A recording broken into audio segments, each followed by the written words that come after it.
Elisha ప్రవక్త దగ్గర చాలా మంది శిష్యులు ఉండేవారు. ఎంతమంది ఉండేవాళ్ళు? వారిలో ఒక శిష్యుడు ఉన్నాడు, అతడు చనిపోయాడు. ఏమైపోయాడు చెప్పండి? చనిపోయాడు రా. చనిపోతే ఆ శిష్యుడికి ఒక భార్య కూడా ఉంది. ఎవరున్నారు చెప్పండి? ఆ భార్యకి 2 పిల్లలు ఉన్నారు. ఎంతమంది ఉన్నారు? అయితే ఆ శిష్యుడు అంట చనిపోక ముందు చాలా అప్పులు చేశాడంట. ఏం చేశాడు? అప్పు చేస్తే ఏమైందో తెలుసా?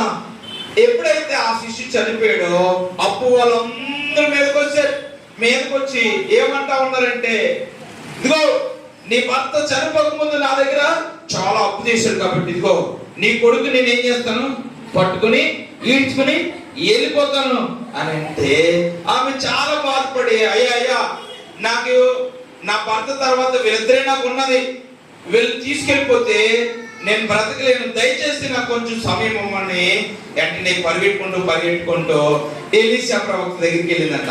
ఏమన్నదంటే, అమ్మా అయ్యా నీ దగ్గర నా భర్త శిష్యుడిగా ఉండేవాడు, అయితే అతను చనిపోయిన తర్వాత మరి అప్పు వాళ్ళందరూ, ఆయన చనిపోక ముందు చాలా అప్పులు చేశాడు, అయితే అది తీర్చుకుంటేనే ఆయన చనిపోయాడు, అందువలన అప్పు వాళ్ళందరూ వచ్చి మరి పట్టుకొని మరి నా పిల్లల్ని బానిసలుగా తీసుకొని వెళ్ళిపోతాను అని అంటున్నారు. అన్నప్పుడు ఆ శిష్యుడు, అమ్మా నీ దగ్గర ఏముంది అని అడిగారు. ఏముంది అని అడిగినప్పుడు ఆమె అన్నదంట, మా ఇంట్లో మరి ఒక కుండలో నూనె మాత్రమే ఉంది, కొంచెం నూనె మాత్రమే ఉందంటే అప్పుడు ఆయన చెప్పాడు, అయితే నీవు నీ కొడుకులు అందరూ కూడా ఒక గదిలోకి వెళ్ళిపోండి, చుట్టుపక్కల ఉన్న దగ్గర అందరి దగ్గర మరి ఖాళీ కొండలు తెచ్చి మీరు ఆ గదిలోకి వెళ్ళి దాంట్లోనికి ఏమేమన్నది నూనె వేయమని చెప్పాడు.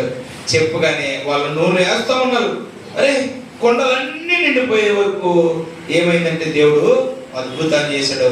ఆ నూనె ద్వారా వాళ్ళు ఏం చేశారంటే అక్కడ మరి వాళ్ళ అప్పులు తీర్చుకొని తర్వాత ఆ నూనెతో వ్యాపారం చేసి బ్రతికారంట. ఇప్పుడు చూడండి, ఇప్పుడు ఒక చిన్న మ్యాజిక్ మనము చూద్దాం. వాళ్ళ నూనె తీసినప్పుడు ఎలాగైందో ఇప్పుడు కూడా మనం అలా చూద్దాం. ఎవరన్నా ఏమన్నా ఉందా లేదా? చూడరా చేపట్టు లోపలికి చూడు, ఏమన్నా ఏమీ లేదు కదా, ఏమీ లేదు. వాళ్ళ దగ్గర కూడా కొండలే, అన్ని ఖాళీ కొండలే, ఏమీ లేదు.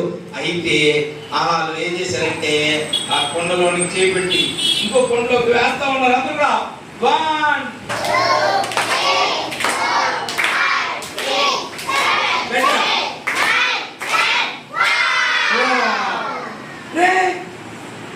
ఒక కొండలో నుంచి నూనె వేస్తా ఉన్నప్పుడు కొండలు నిండుతా ఉన్నాయి, కానీ ఈ కొండలో ఉన్న నూనె ఏమవట్లేదు, అయిపోవట్లేదు.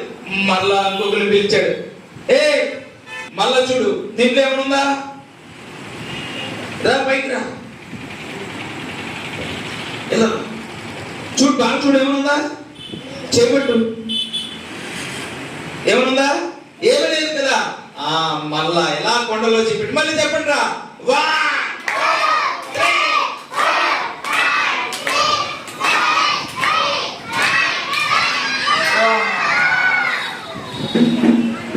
మళ్ళా ఇంకొక శిష్యుని కూడా పిలిచాడు.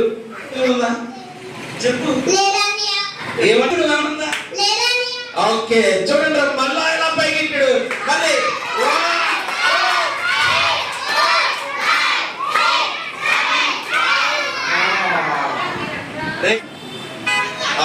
ఎవరు చూడు, దీంట్లో ఏమనుందా, ఇంకా గట్టిగా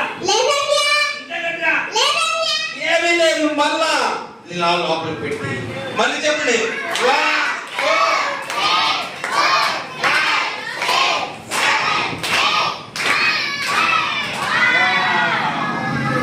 తర్వాత ఇంకొకటి కూడా నువ్వు చూడగట్టా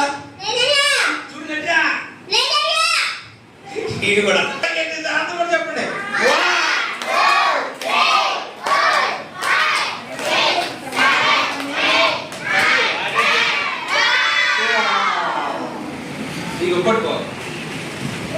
అక్కడ ఏం చేశాడంటే కొండలన్నీ కూడా మరి నిండిపోయేలాగా చేశాడు. కాబట్టి అరే వాడంటే ఏమీ లేని చోట కూడా అద్భుతాలని చేయగలిగాడు. అమ్మ కూడా